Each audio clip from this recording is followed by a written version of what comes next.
Good morning, students. Let's start our next exercise, exercise 5 of chapter multiplication and factors. आपने multiplication सीख ली, I mean कि multiples कैसे find out करते हैं वो आपने सीखी, फैक्टर्स कैसे फाइंड आउट करते हैं वो आपने सीखी। अब हम एक्सरसाइज 5 में फैक्टर्स के बारे में पढ़ेंगे। देखिए, match the numbers in the box to their factors. एक एग्जाम्पल आपको ऑलरेडी करके दिखा रखे, इसमें आपने मैच करने हैं कि किसी भी नंबर के कौन कौन से फैक्टर बनते हैं। फॉर एग्जाम्पल 33 के कौन कौन से फैक्टर हैं जिनसे ये कम्प्लीटली डिवाइड होता हो। सिंपल आपने ऐसा ही नंबर फाइंड आउट करना है जिनसे ये 33 जो है कम्प्लीटली डिवाइड होता हो। 3 से होता है ना 11 पे, तो देन 3 एंड 11। क्लियर? तो इस तरीके से आप इसकी जो है मैचिंग करेंगे, ये आप अपने आप ट्राई करेंगे। सेकंड देखिए, find the factors bye multiplication. आपने किसी भी नंबर के जो फैक्टर्स फाइंड आउट करते हैं वो मल्टीप्लिकेशन के थ्रू फाइंड आउट करने हैं। देखिए कैसे करने हैं आपने। फाइंड फैक्टर्स बाय मल्टीप्लिकेशन, आपको एक एग्जांपल जो फर्स्ट पार्ट है 14, तो आपने क्या करना है, 1 एंड 14 आर फैक्टर्स, ये आपको पता ही है कि सभी नंबर्स के 1 और वो नंबर खुद, और बाकी के जो फैक्टर्स हैं वो इन दोनों के बीच में ही आएंगे। अगर ये प्राइम नंबर होता तो यही दोनों फैक्टर बनते, और अगर ये प्राइम नंबर नहीं है, कंपोजिट नंबर है, तो इन दोनों के बीच में और भी नंबर आएंगे। तो 1 एंड 14 ये आपको ऑलरेडी पता ही है। उसके बाद 14 को 1 से मल्टीप्लाई करके देखिए, ये आप ऑलरेडी कर चुके। ओके, अब 2 से किसी नंबर को मल्टीप्लाई करें कि 14 आए। आपने 14 के ऊपर फोकस रखना है कि 2 को ऐसे किसी नंबर से मल्टीप्लाई की कि आपका जो नंबर है वो 14 आए। तो 2 को किससे मल्टीप्लाई करेंगे, 7 से, तभी हमारा 14 आता है। तो 2 एंड 7 ये तभी दोनों ही 14 के फैक्टर्स हैं।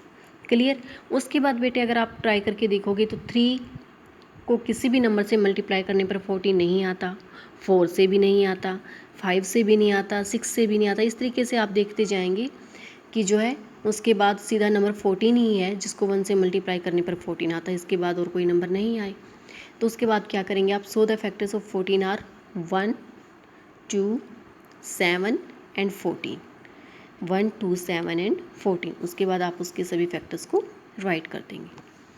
इसका एक एग्जाम्पल और देख लो, 36 को 1 से मल्टीप्लाई किया, ये आपको ऑलरेडी पता ही है कि 1 and 36 are the factors of 36। Next 2 को किस नंबर से मल्टीप्लाई करें कि 36 आए, 2 को 18 से मल्टीप्लाई करने पर 36 आता है, तो 2 और 18 दोनों ही फैक्टर्स होंगे। उसके बाद 3 को किसी नंबर से मल्टीप्लाई करके देखिए कि 36 आए, तो 12 3 ज़ा 36। 3 and 12 both are the factors of 36। उसके बाद 4 को किसी नंबर से मल्टीप्लाई करके देखिए, 4 9 ज़ा 9 जा पे सोल्व होता है, तो 4 and 9 both are the factors of 36। उसके बाद 5 में नहीं आता कि 5 को किसी भी नंबर से मल्टीप्लाई करने पर 36 नहीं आता। उसके बाद जो है 6 को 6 से मल्टीप्लाई करेंगे, 6 इज ए फैक्टर ऑफ 36। उसके बाद बेटे अगर आप देखेंगे तो 7 से लेकर उसके बाद कोई नंबर नहीं है 35 तक जो इसके फैक्टर बने। उसके बाद डायरेक्ट ये 36 पे ही जंप करता है। सो द फैक्टर्स ऑफ 36 1, 2, 3, 4, 6, 9 एंड 12, 18, 36, ये सभी इसके फैक्टर्स हैं। ये आपने मल्टीप्लाई के थ्रू जो है फाइंड आउट किए हैं। नेक्स्ट जो सम है 3, find the factors bye division. अब आपने डिवीज़न के थ्रू पता करना है कि कौन कौन से फैक्टर बनते हैं किसी नंबर के। यहाँ पे आपने मल्टीप्लाई करके देखा था, अब आपने डिवाइड करके देखना है। तो उसी नंबर को देखो बेटे, मल्टीप्लिकेशन में और डिवीज़न में आपने जो थोड़ा सा डिफरेंस है वो क्या याद रखना है कि आपने 2 को किसी ऐसे नंबर से मल्टीप्लाई करना है कि 36 आए, तो वो 18 आया था आपका। तो यहाँ पे आपने क्या करना है, डिवाइड में आपने उसी नंबर को 1, 2, 3, 4, 5 उन सभी नंबर से डिवाइड करके देखना है कि वो किन से कम्प्लीटली डिवाइड होता है। जिनसे भी वो कम्प्लीटली डिवाइड होगा वही इसके फैक्टर्स होंगे। अगर 1 एंड 18 आर फैक्टर्स, ये आप ऑलरेडी जानते ही हैं। 18 को 2 से मल्टीप्लाई करके देखिए 9 आता है, तो कम्प्लीटली डिवाइड हो रहा है, तो 2 and 9 are factors of 18। Then 3 से डिवाइड करके देखिए, 3 6 जा 18, 3 पे कम्प्लीटली सोल्व होता है, तो 3 एंड 6 आर फैक्टर्स ऑफ 18। उसके बाद भी ये 18 जो है और किसी नंबर से डिवाइड नहीं होता। 2, 3, 6 एंड 9 ये चारों फैक्टर तो हमारे आ चुके, और किसी नंबर से डिवाइड नहीं होता। तो सो द फैक्टर्स ऑफ 18 1, 2, 3, 6, 9 एंड 18। तो इस तरीके से आप ये दोनों सम करेंगे। इसके जो बाकी पार्ट्स हैं वो आप रफ नोटबुक में ट्राई करेंगे, उसके बाद neat and clean hand writing में फिर नोटबुक में राइट करोगे। उसके बाद बेटे लास्ट सम देखिए, check the second number, if the second number is a factor of the first number, right y for yes and n for no. उसने ये पूछा है कि ये जो आपको दो नंबर्स दे रखे हैं उसमें जो फर्स्ट नंबर है वो मल्टीपल है, सेकंड नंबर है जो वो फैक्टर है।